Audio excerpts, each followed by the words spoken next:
I am Nikita, and I'm so happy to have you here. Please make sure that you subscribe and like and share the videos. In our previous video, I promised that we would talk about self-care. I want to start by defining what I mean by self-care, because for me, when I think of self-care, I don't think of bubble baths and spa treatments. Those things are good for helping us to relax for a little bit.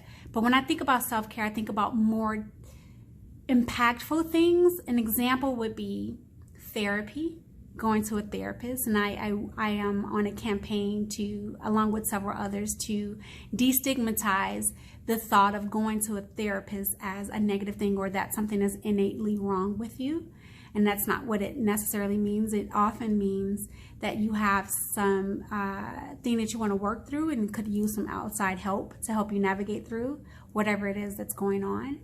Another thing that I think of when I think of self-care is a good, healthy support system, meaning you have either a person or persons that you can go to when you are like, I cannot handle this, or I'm feeling overwhelmed, or I'm exhausted, because we serve in so many roles now. So we're parents, we're bosses, we're employees, we're friends, we're trying to maintain our social life, we're posting to social media. There's just a lot of pressure to do well and have this expectation of presenting as if you're doing well. And we sometimes forget to say, I'm not doing well, and we hide it and mask it. And so having that good support system who you can call or hang out with and say, I'm not doing well right now, and here's why, and talking through it. Or that support system comes and takes a task or two off your hands. They may say, I'll take the baby for a couple hours, or I'll help clean. I will talk to you as you work through a project. I'll help you talk through the project, your dissertation.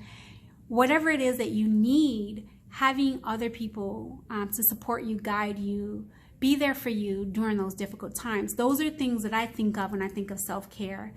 And loving yourself enough to admit that there is a time or times where you are at your wit's end and you need to take a break. I think one of the biggest things, I know my eyes got really big. I think one of the biggest things is we try to be, what's the word? I will use myself as an example. I try to be Superwoman. I can do it all at all times. And then I go and I go and I go. And then I'm like, I'm exhausted.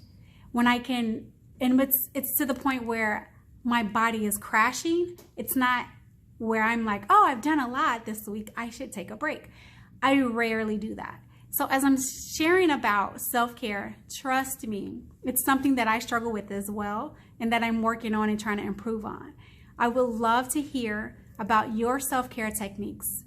Don't forget to subscribe and like and share your self-care techniques down below in the comments. See you next week. Bye.